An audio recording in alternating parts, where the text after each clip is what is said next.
da manifestação de aparições, ou até mesmo manifestações de que pessoas que já morreram. Nós vimos por aí, amigos, que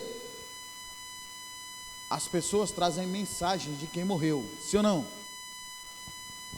Ou se comunicam diretamente com elas, mas através de quem? De um intermediário, não é isso? Isso está no contexto do espiritismo, ok? Aonde existe pessoas ali que fazem um intercâmbio entre quem morreu e trazem mensagens para quem está vivo. Mas o que a Bíblia fala sobre essa prática? Em que contexto essa prática, de fato, ela existe e não é de hoje? Em que contexto essa prática aí, ela é verdadeira? No que está por trás de tudo isso? Porque se atrai e se prende muitas pessoas e acontece coisas, é porque tem alguma gente que está por trás disso aí, ok? Então vamos agora descobrir a palavra de Deus e responder essas perguntas aqui: aonde estão os mortos? Por isso eu quero a atenção de vocês, viu, meninos? Por favor, fiquem atentos. Vocês têm medo de morrer? Tem medo de morrer? Sim ou não? Por quê? Por que você tem que morrer? Porque dói? Mas na morte ninguém sente dor, não. Sente antes da morte, dependendo de como foi, né?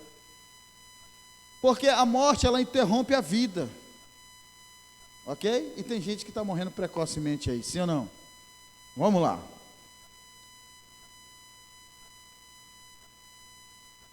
Deixa eu ver aqui se meu negocinho aqui vai funcionar. Rapidão, toda vez esse negócio.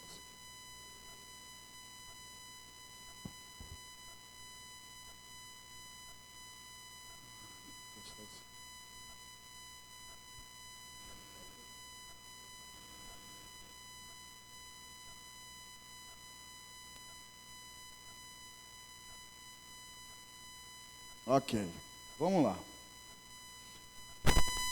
Vamos lá, dentro da palavra de Deus, responder essa pergunta com relação a onde vão os mortos. Primeira coisa que nós temos que ver aqui é procurar entender essa pergunta aqui. Podem os vivos falar com os mortos? Deixa eu perguntar aqui para esse lado aqui. O que você acha desse lado aqui? Os vivos ou os mortos podem se comunicar? Vocês estão dizendo não. E aí atrás? O que você acha, Valber? Um morto pode se comunicar com um vivo? Não? Por que você acha que não? Está morto, né? Mas, presta atenção, desse lado aqui, os mortos podem se comunicar com os vivos? Não, né? Mas, por que existem então as pessoas que vão ao encontro dessas pessoas que se chamam médiuns?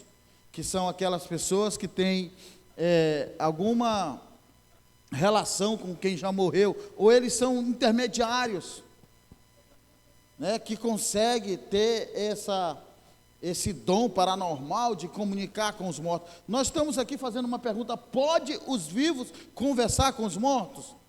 Mas a gente sabe que existe aí um monte de gente conversando com os mortos, eu não? Quer um exemplo?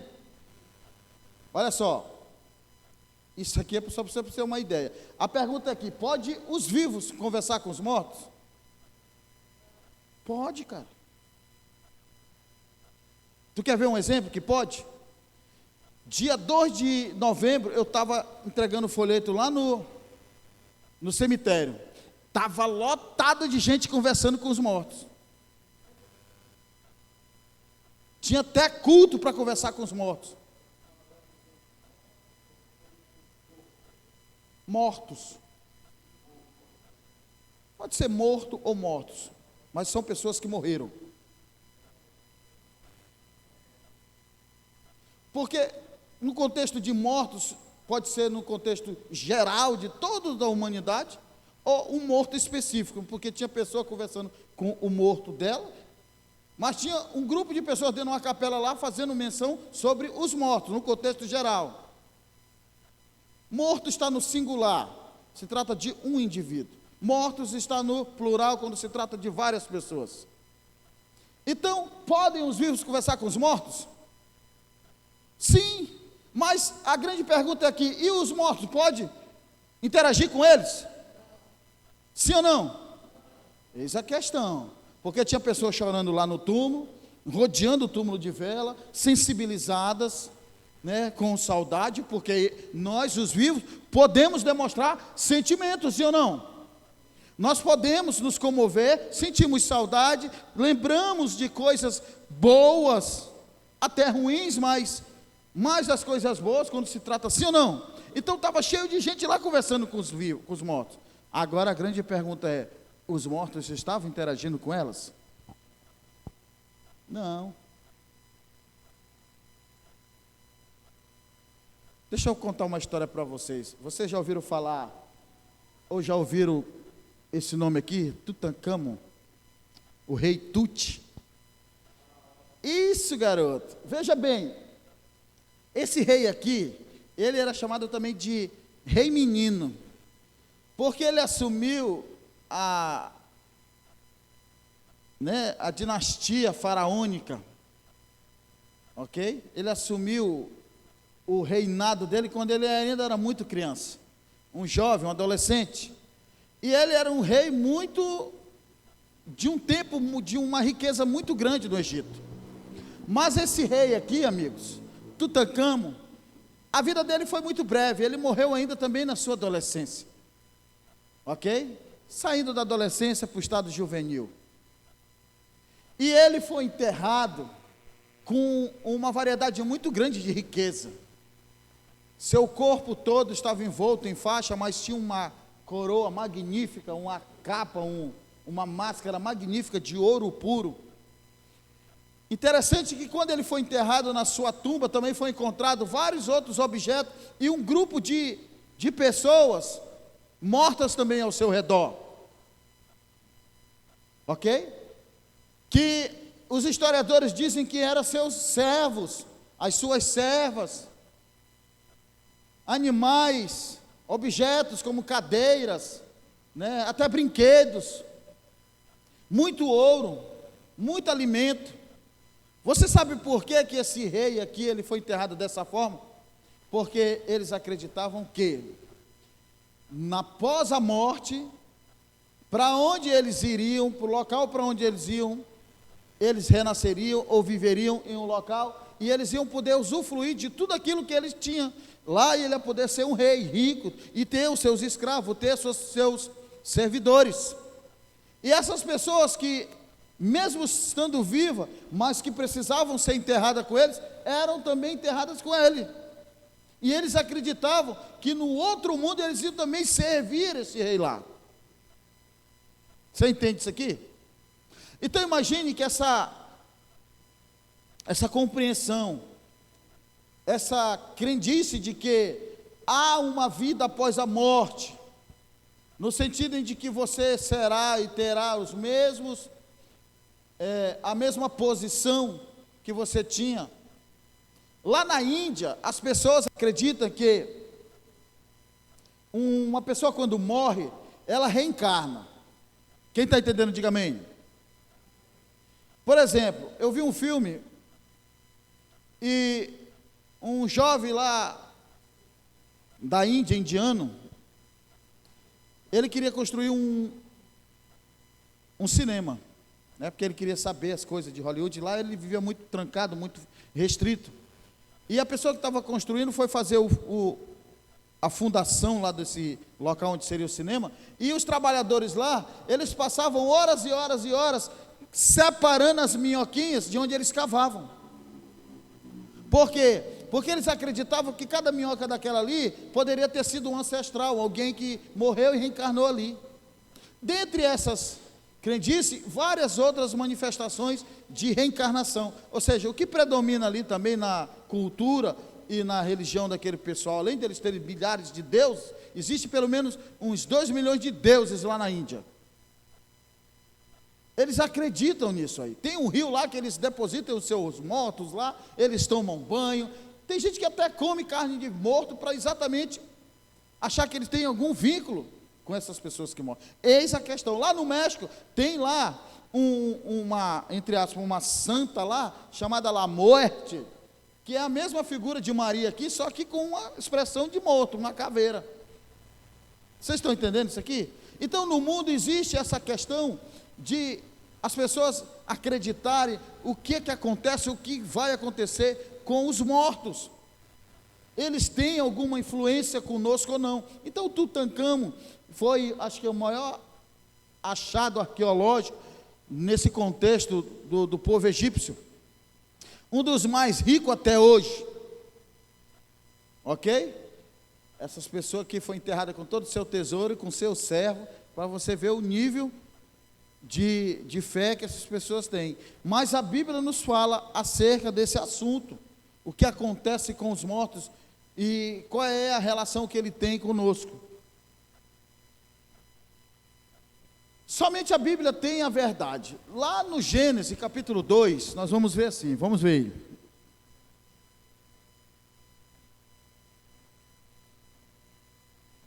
No livro de Gênesis capítulo 2, nós vamos ver aqui Deus formando o homem. Na verdade, Deus criando o homem. Formou o homem.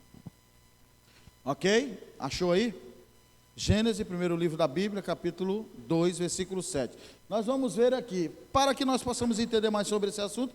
É claro que você já tem uma ideia do que aprendeu, do que viveu, a opinião das pessoas com relação às mortes. Uns têm medo, outros não têm. Outros acreditam que alguém precisa morrer para reencarnar. Outros acreditam que alguém vai para um lugar de tormento, outro vai para um paraíso. E assim tem muitas crendices acerca desse assunto. Então, nós vamos ver aqui a formação do homem. Disso, a palavra de Deus diz assim, ó.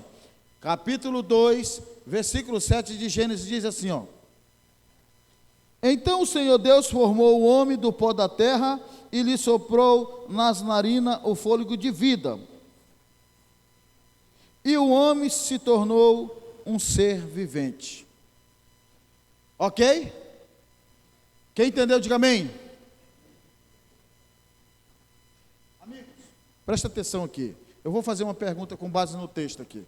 Olha o que o texto está dizendo aqui, ó. O Senhor Deus formou o homem do pó da terra. Do que Deus formou o homem? Do pó da terra, certo? Aí diz mais. E lhe soprou nas narinas o fôlego de vida. O que Deus soprou no homem? O fôlego de quê? De vida. Ou seja, Deus formou. O que é formar? É dar uma estrutura. É dar um molde, mas aquela estrutura precisava de algo mais. O que foi que Deus deu? O fôlego de vida. Aí você soma pó da terra, ou seja, a estrutura formada da pó da terra, mas o fôlego de vida, nós temos o que aqui? O versículo diz aqui, e o homem se torna o quê? Um ser vivente, ou uma alma vivente. Você entendeu aqui? Deus forma o homem do pó da terra. Beleza, está lá, uma forma. É o quê? O morto. O pó é o morto.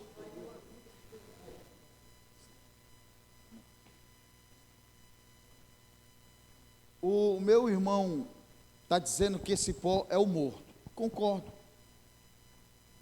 Se sai a vida, fica o morto. Mas quando se constituiu, também não tinha vida, então estava. Mas quando Deus sopra, o que acontece? Ele tem vida. Se sai, está morto. Mas se põe, está vivo. O que aconteceu com Jesus quando saiu o espírito dele? Saiu o fôlego de vida dele? Ele estava. Mas no terceiro dia o que aconteceu? O fôlego de vida voltou e Jesus fez o quê? Ressuscitou. Então ele estava morto e viveu. Então quando Deus forma o homem do pó da terra, de fato era um molde sem vida, estava morto, supomos.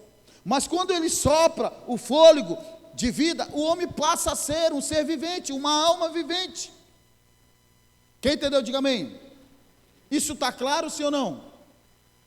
Está claro, sim ou não? Porque o que a Bíblia diz, nós estamos falando o que a Bíblia fala, tá bom? Deus forma o homem do pó da terra, sopra-lhe em sua narina o fôlego de vida, e ele passa a ser um ser, uma alma vivente. Ok? É por isso que eu chamo a atenção de vocês nos detalhes.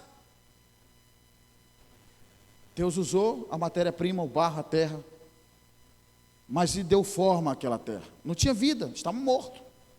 Mas quando ele sopra em sua narina, aí ele adquire vida. E ele se torna, passa a ser. Veja bem, irmão, passa a ser uma alma vivente, um ser vivente, um molde vivente. Porque Deus deu nome àquele molde, ele chamou de alma. De ser, aquilo que é. Quem está entendendo? Por que se eu perguntar para você, o que é você, você vai ter que me dizer o que, conforme a Bíblia? Que você é o que? Uma alma. Eu sou uma alma. Viva. Ok? Quando Deus disse, se tu comer, tu morre. Satanás disse que tu não morre. Então ele começa a infiltrar uma ideia de imortalidade. Deus disse morre, mas Satanás disse não morre. Vocês estão entendendo ou está confuso? A Bíblia está dizendo que o Senhor nos forma do pó da terra, sopra em nossa narina e passamos a ser um ser, uma alma vivente. Então ele nos deu nome a essa forma física, alma. E o que Satanás quer destruir? A nossa alma. O que está em jogo entre o bem e o mal? A nossa alma. O que Satanás tirou? A nossa relação entre Deus. Ele colocou o que? A maldição do pecado. E o pecado gera morte. E ele pode matar também a alma. O ser humano. Está claro isso aqui? Sim ou não? Olha só. Porque tu és pó, que foi formado, sim ou não? E ao pó tu tornarás. Esse contexto de que tu está vivo. E essa ideia de tu tornar, ou seja, ok? Gênesis capítulo 3, versículo 19. O Deus diz assim, após a questão, porque tu és pó. Nossa matéria, ela é composta do pó. Tu quer um exemplo? Deixa eu ver se aqui eu acho alguma coisa aqui. Tá. Da seringa nós tiramos o quê? O látex, aquele leite, né? E ele torna-se o quê? Uma borracha, que se fabrica aí os pneus, essas coisas aí, né? Sim ou não? Mas, se deposita ele de volta na terra, ele vai se fundir, vai se materializar. Não vai se tornar de fato o líquido, mas ele vai se tornar lá. Deus está dizendo aqui que nós fomos criados desta matéria, o pó, mas no ato da morte, nós vamos retornar para o pó. Veja bem, não vai transformar-se em areia novamente, mas ele vai se decompor lá, vai ficar lá, sim ou não? Então veja bem, tu pega agora aqui, ó, aquilo que somos, ou seja, a matéria pela qual nós fomos criados, pó da terra. Aí nós vamos lá para o Gênesis 3,7, Deus dá o fôlego de vida, e você soma pó da terra, mas o fôlego de vida dado por Deus, você se torna o quê? Vamos lá? Uma alma vivente. Então se eu perguntar para você, quem é você, nesse contexto, você vai dizer que você é o quê? Uma alma vivente. Uma alma. Então nós somos compostos do pó da terra e do fôlego de vida. E o Espírito?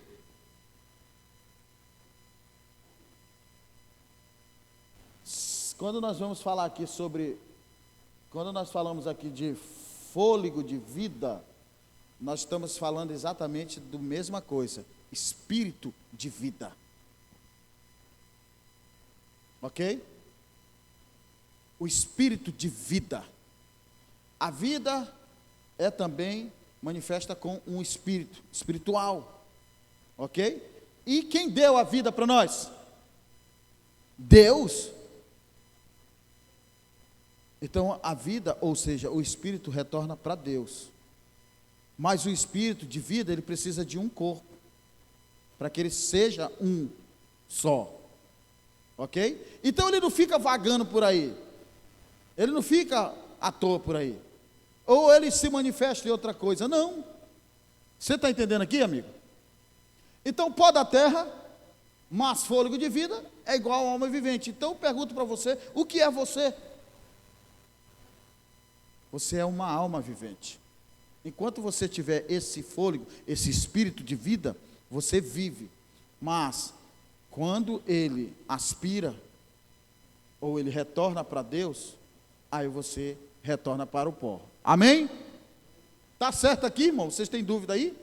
Alguém tem alguma dúvida aí? Está claro isso aí? Nós estamos falando dentro do contexto bíblico, para explicar isso para você, ok? Olha só, podem os mortos intervir no que os vivos fazem? Agora nós vamos lá para aquele mesmo contexto que eu falei para você, né? As pessoas estão lá conversando com os mortos, sim, os vivos estão se comunicando com os mortos, alguns se comunicam, mas, e os mortos podem intervir no que os vivos fazem? Um morto pode voltar para te dar uma orientação, ou para interferir em alguma ação sua, ou te livrar de alguma coisa? Se tu tiver num precipício prestes a cair lá, pendurado lá, um morto vai te tirar de lá? Não. Podem os mortos intervir, sim ou não? Então, vamos lá. Muito bem. O livro do Eclesiastes, do pregador, no capítulo de número 9, vamos abrir aí.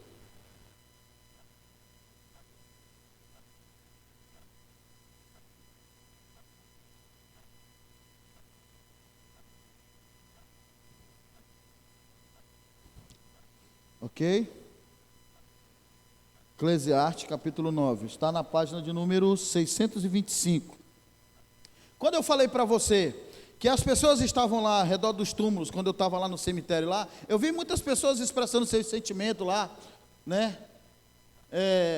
Elas estavam lá relembrando os momentos que tiveram com aquela pessoa, né? Estava lá, de alguma forma, expressando seus sentimentos. Sim ou não? Eu vi muita gente lá, não sei se algum de vocês foram lá, ok? Mas agora nós temos o texto falando acerca dos mortos. Primeiro nós vamos ver assim, ó, porque os vivos sabem que vão morrer. Vocês viram aqui no nosso vídeo, né? Um tem medo da morte, outro sabe que vai passar o melhor que ele puder viver, porque ele sabe que vai morrer, não é isso? Então nós sabemos que vamos morrer, nós já temos essa consciência. Mas os mortos, eles não sabem coisa nenhuma. Os vivos têm consciência, mas os mortos não têm consciência. Nem tampouco, diz aqui, ó, nem tampouco eles têm jamais recompensa. Ou seja, enquanto se está vivo, você pode ser recompensado por alguma coisa, sim ou não? Mas os mortos não têm recompensa nenhuma. Aí está falando aqui, ó, a sua memória ficou entregue ao esquecimento. Ou seja, os mortos não têm como expressar nenhum tipo de sentimento, quer seja no contexto do amor, um sentimento de amor, ou de ódio, ou de inveja. Sabe por quê? Porque já pereceram e já não tem parte alguma neste século, em coisa alguma do que se faça debaixo do sol. Quem está falando isso é para nós a Bíblia. Então nós entendemos aqui, ó, que nós os vivos sabemos que vamos morrer, possamos expressar sentimento, até esperar algum tipo de recompensa daquilo que se faz e do que se fez, mas os mortos, eles nem têm memória e eles nem podem expressar nenhum sentimento, como amor, ódio, inveja, entre outras coisas. Eles não têm parte nenhuma no dia presente e muito menos do que se faz debaixo do sol. Mas as pessoas estão nos cemitérios, ou separam um dia da semana para fazer um culto em memória, acendem oram, rezam por quem está morto. Deixa eu te perguntar uma coisa: quem está morto precisa de oração? Fala para mim, seja sincero.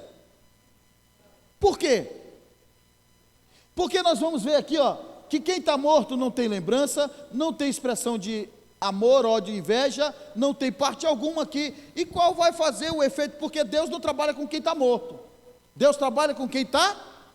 Deus não vai fazer milagre por quem está morto. Deus vai fazer milagre por quem está. Deus não quer que as pessoas morram. Eles querem que ele vivam. Então qual é a minha... Não, mas é porque eu aprendi que existe um purgatório, que existe um lugar onde as pessoas podem estar precisando de luz, para que ele não se tropece. Meu amigo, se você não conseguiu expressar amor e nenhum tipo de aversão boa para com quem está vivo, pelos mortos você não vai poder fazer nada. É duro de ouvir, mas é uma verdade. É uma verdade. Se você não consegue expressar um sentimento de amor por alguém que está vivo, qual vai fazer a diferença quando você disser para ele que ele está morto? Alguém disse assim, até um cara que trabalha com humor disse assim, ó, tu quer provar o teu amor pela pessoa com quem você vive? Ela disse, pois prova. Ele disse, pois morra. Porque o amor que você está fazendo é que nem o amor de Roberto Carlos por Maria Anitta. Maria Anitta era esposa de Roberto Carlos. Em tempo da vida dela, esse cara nunca abriu a boca para dizer que gostava ou expressou algum sentimento por ela. Mas no dia que ela morreu, ele estava nas redes, tudo e dizia que amava ela. Ou seja, nesse contexto nós podemos ver o quê? Que as pessoas, tem muita gente que só vai dizer que gostava, que era uma pessoa boa, que gostava da pessoa, depois que ela morre. Por que não foi falar enquanto ela estava viva? Por que não foi interceder ou fazer alguma ação por ela enquanto ela estava viva? Porque depois de morto não tem mais como. Porque a Bíblia nos mostra aqui no texto, ó. Os mortos não sabem coisa nenhuma. Nem tampouco eles têm jamais algum tipo de recompensa. A sua memória ficou entregue ao esquecimento, até o seu amor, o seu ódio, a sua inveja, já perecem ou pereceram, e já não tem parte alguma neste século, em coisa alguma do que se fazem debaixo do sol. Tu quer demonstrar o teu sentimento por alguém? Faça enquanto ele está vivo. Você quer fazer o bem? Faça para quem está vivo. Memórias de um tempo, isso é fato, isso permanece conosco, porque você está vivo, você tem. Ok? Por exemplo, eu tenho a minha avózinha que me criou. Eu estava lá em Taguatinga, no DF, Distrito Federal. Depois de 1 ano e pouco eu retorno, ela já tinha falecido, eu não sabia. O que eu tenho da minha avózinha hoje são boas lembranças, de como ela cuidou de mim, de como ela gostava de mim. E hoje eu lamento muito não ter expressado isso, ela não está vendo o que está acontecendo na minha vida hoje, porque eu dei muito trabalho para ela. Eu não pude mostrar ou dar um descanso para essa senhora, eu lamento muito sobre isso. Já chorei, até hoje eu choro, o fato de não ter dado algum tipo de orgulho para minha mãe. Eu sei que ela ia ficar muito feliz se ela me visse hoje da forma como eu vivo, ia se alegrar com o bisneto dela, que é o meu filho. Vocês entendem? Eu sei. Ah, mas pode alguém dizer assim, ah, mas ela está te vendo, ela está feliz. Não, senhor. Não, senhor. Ela não pode me ver. Ela não pode. Porque a Bíblia está dizendo aqui, ó, que ela não tem memória alguma, ela não pode expressar nada disso. E outra coisa, ela está morta. Vocês entendem? Mas eu tenho boas lembranças dela. Agora a Bíblia me diz que, porque minha avó era uma cristã, no dia do Senhor, esse fôlego de vida que Deus deu para cada um de nós, Deus vai restituir para ela, e ela vai ressuscitar. Aí eu vou vê-la face a face. Aí sim, na ressurreição, a sua memória será restaurada. O seu sentimento de amor será restaurado. E o ódio, esse já não existirá, porque Deus vai eliminar. Ok? Essa é a razão da minha fé. É por isso que eu louvo a Deus. Mas eu creio também que as orações que ela fez por mim, Deus atendeu. Sabe por quê? Porque ela fez quando estava viva. E eu estou vivo. E está dando resultado, graças a Deus. e pode dar resultado. Vocês estão entendendo? Então o livro da Eclesiastes, do capítulo 9, versículo 5 e 6, fala que os mortos não têm parte alguma neste reino, ou neste, do que se faz debaixo do sol.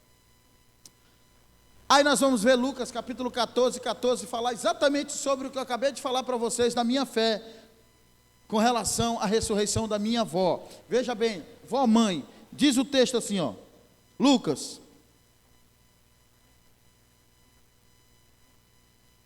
capítulo 14, versículo de número 14, página de número 975, ok?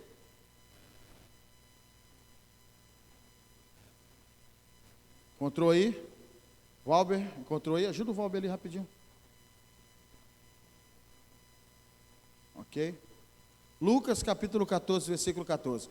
Aqui nós vamos ver Jesus falando, valeu Lucas, acerca da esperança que eu tenho, a esperança que você tem e a esperança de quem está morto.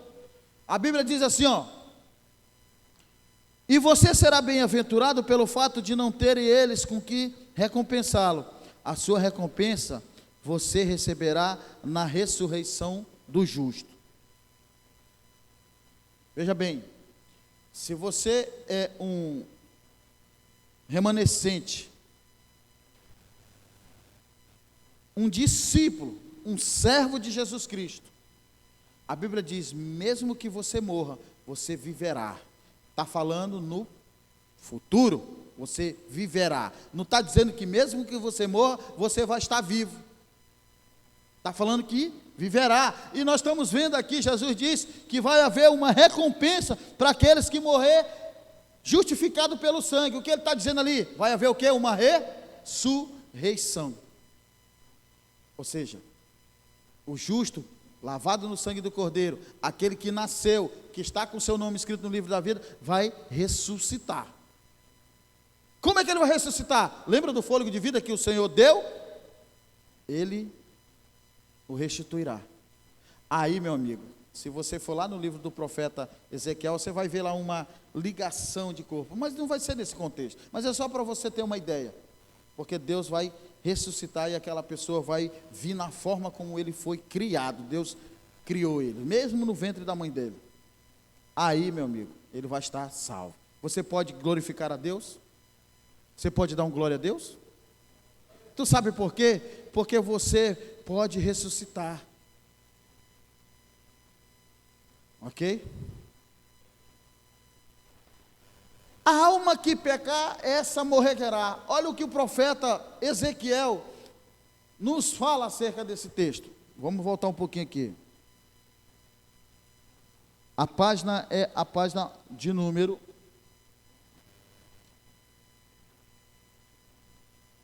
783. Veja bem, irmão, eu expliquei para você que quando Deus formou o homem, ele formou do pó da terra. Deus sopra na narina do homem e o homem passa a ser um ser, uma alma vivente. Nós ganhamos o nome de alma, ser vivente, ser humano, alma vivente, ok? Aí nós vamos ver aqui Deus falando através da boca do profeta Ezequiel, no capítulo 18, versículo 4, ele diz assim: eis que todas as pessoas, ou almas, são minhas, assim como a alma do pai, ou a pessoa do pai, também a pessoa do filho é minha. A alma que pecar, ou a pessoa que pecar, essa morrerá. Deus está dizendo, todas as pessoas, todas as almas são dele. Assim como a do pai e a do filho são dele. Mas a que pecar, essa morre. Ok? Deus está falando aqui. Então nós entendemos que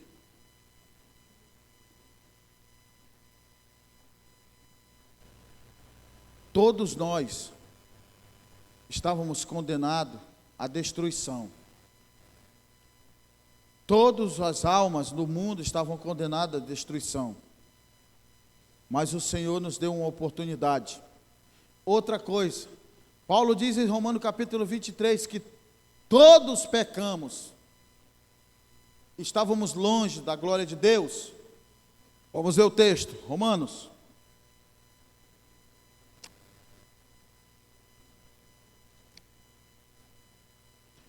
Romanos 3, 23, está na página 1057, 1056.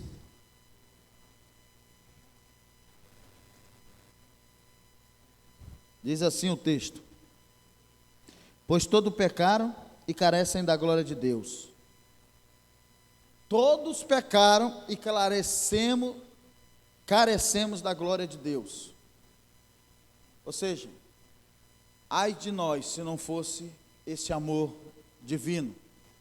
Todos os seres humanos, depois da desobediência no Éden, estávamos condenados à morte pelo pecado. Mas o Senhor Deus nos enviou o seu Filho. Ok? Se não fosse Jesus, estaríamos condenados. Todas as almas estariam condenadas. Agora aqui, ó, e as aparições? Lembra que eu falei para vocês? Lá da minha experiência, assim, eu não vi, mas eu senti. Ok? E as aparições? E os fantasmas? E aquelas pessoas que a gente dizem ter visto, pessoa que morreu? Como é que nós explicamos isso? Aí nós vamos agora aqui para a palavra de Deus. Nós vamos para 2 Coríntios, capítulo 11. Você está em Romanos, você vai um pouco mais para frente aí, ó. Está na página 1091. Nós vamos ver aqui Paulo falando, fazendo aqui uma descrição. Mas antes eu quero trazer à memória de vocês algo interessante aqui. Nós falamos aqui que o dragão, Satanás, ele é extremamente astuto, mentiroso, e ele tem uma grande influência neste mundo, sim ou não? Ele tem dominado a mente, os pensamentos das pessoas. Ele tem mantido essa humanidade com suas mentiras, seus enganos. E ele lá no deserto apareceu para Cristo na figura de um anjo de luz. Certo? Então imagine. Paulo diz assim, ó, versículo de número 14, ele diz, ó: e não é de admirar, porque o próprio Satanás se disfarça de anjo. Se Satanás se disfarça de um anjo, ele também se disfarça de qualquer personagem, qualquer figura humana. Ele pode aparecer na figura de qualquer pessoa para enganar você. É por isso que tem muita gente aí consultando os mortos, é por isso que tem muita gente aí passando até por sistema cirúrgico aí, dizendo que são pessoas recebendo mensagem de morte. Satanás está no meio desse negócio aí, porque o trabalho dele é afastar você de Deus, é enganar você. Naquele momento, aquela experiência que eu tive ali, eu clamei pelo sangue de Jesus, ok? Satanás estava ali tirando a paz da minha tia estava para ficar doida lá, perturbada. Ela não conseguia dormir com aquelas manifestações, com aquelas perturbações lá no quarto dela. A ideia é exatamente essa: trazer loucura para a sua cabeça, fazer com que você entre num estado de desespero, ok? Vocês entendem? Então nós vimos a Bíblia dizer aqui, ó, Satanás, ele se disfarça. Então quando você vê ou ouvir qualquer situação nesse contexto, comece a repreender, use o nome do Senhor Jesus, repreenda em nome de Jesus. O sangue de Jesus tem poder e ele fugirá de vós.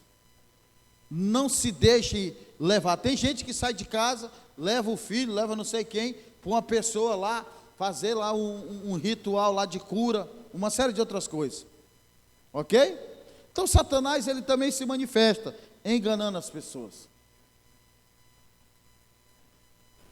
João capítulo 11, versículo de 11 a 14 diz, ó, e acrescentou: o nosso amigo Lázaro adormeceu, mas agora vou despertá-lo. Os discípulos disseram: Senhor, ele dorme, é porque logo vai melhorar. Pensavam que Jesus falava apenas do repouso do sono, mas ele se referia à morte de Lázaro. Então ele disse claramente: Lázaro está morto. Nós vemos aqui o texto falar acerca de Lázaro. Lázaro estava morto. Aí, depois de 4 dias, Jesus foi até lá. Ele já estava no túmulo. E Jesus começou a conversar que ia despertá-lo. Mas os discípulos pensavam que ele estava falando do sono. Mas Lázaro estava morto. Ok? O estado da morte, para o cristão, para o salvo, é também um estado de sono. A pessoa que está morta, ela está no estado de sono. E o Senhor é poderoso para ressuscitá-lo. Veja bem, existe a morte física, existe a morte espiritual. Ok? Jesus estava falando sobre a morte física de Lázaro, mas ele deixou claro também que a morte, ele é um estado do sono. Ou seja, veja bem, quando eu e você dormimos, aparentemente nós estamos mortos. Sabia disso? Você não tem nenhum tipo de contato com esse mundo aqui. Se você, por exemplo, você for dormir agora, mas aí tu acorda daqui a 200 anos, a impressão é de que você dormiu apenas o tempo que você está acostumado, de uma noite, de 24 horas. Porque o tempo no estado do sono é relativo. É como se você estivesse morto, é como uma pessoa que morreu no tempo de Adão, mas quando ressuscitar no dia do Senhor, ele vai estar com a mesma impressão de que estava lá. Você está entendendo aqui? O tempo na morte é relativo na questão do sono. É claro que quando nós dormimos, nós acordamos, temos ideia de que a gente dormiu aqueles horários só, porque ainda estamos na nossa realidade. Ok? Então, Jesus disse, Lázaro está morto. Os discípulos pensavam que ele estava falando da questão do estado do sono. Ok? Disse Jesus, tirai a pedra. Marta, irmã do defunto, disse, Senhor, já cheira mal, porque é já de 4 dias. E tendo dito isto, clamou com grande voz, Lázaro, sai para fora. E o defunto saiu, tendo as mãos e os pés ligados com faixas, e o seu rosto envolto em um lenço. Disse-lhe Jesus, desligai-o e deixai ir. Amigo, Jesus tem autoridade sobre a morte. É por isso que é importante nós dar crédito na palavra de Deus e não se deixar levar por doutrinas de demônios. Essas crendices de que o morto precisa de oração ou precisa de algum tipo de relação com quem está vivo. Você precisa interceder por quem está vivo e crer que o Senhor Jesus Cristo te ressuscitará, assim como ressuscitou Lázaro. Não importa o tempo, mas no dia do Senhor haverá uma grande ressurreição. Amém? Jesus disse, eu sou a ressurreição e a vida. Aquele que crê em mim, ainda que morra, viverá. Quem crê em Jesus, diga amém. Então entenda, ainda que morramos, por Cristo Jesus viveremos. Essa é a minha esperança, essa é a sua esperança, e eu acredito, e eu sinto isso na minha vida ainda aqui. E se você quiser sentir e viver nessa esperança, continue estudando conosco e tome uma decisão, porque estamos vivendo o tempo do fim. Quem entendeu, diga amém. Amém? Então, nesse momento, eu quero finalizar esta palestra dizendo para você,